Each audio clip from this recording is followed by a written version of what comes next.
পশ্চিমবঙ্গের ডাক্তারি ছাত্রীকে ধর্ষণ ও খুনের ঘটনায় গর্জে উঠেছে গোটা দেশ। 14ই আগস্ট রাত দখল কর্মসূচিতে পশ্চিমবঙ্গের রাজপথে পা মেলান 35 লাখ মানুষ। সকলের মুখে ছিল একটাই দাবি, উই ওয়ান্ট জাস্টিস। এবার পশ্চিমবঙ্গের সেই আন্দোলনকে সংহতি জানিয়ে রাজপথে নেমেছিল বাংলাদেশের নারীরা।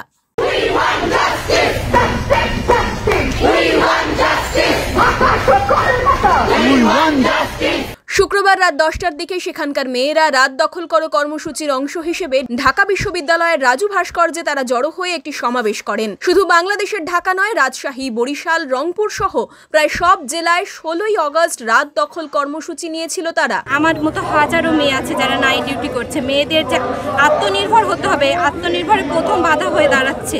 এখানে সমাজসেবা দিতে যে আমাদের নিজেদের ধর্ষণ হতে হয়, তো সেখানে তো আমার নিরাপত্তা থাকছে না। অত্যন্ত নৃশংস এবং অত্যন্ত পাশবিক একটি ঘটনা।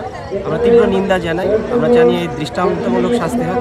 সম্প্রতি বাংলাদেশের ছাত্র আন্দোলনকে সমর্থন দিয়েছিল কলকাতার প্রেসিডেন্সি কলেজ সহ বহু কলেজের শিক্ষার্থীরা।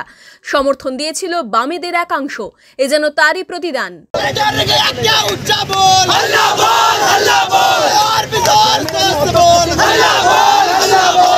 বাংলাদেশের বিভিন্ন জেলায় মোমবাতি প্রজ্বলন করে তারা জানান দিল, অভয়াকে যে নির্মমভাবে হত্যা করা হয়েছে সেই প্রতিবাদে কলকাতাবাসীর পাশে আছে তারাও।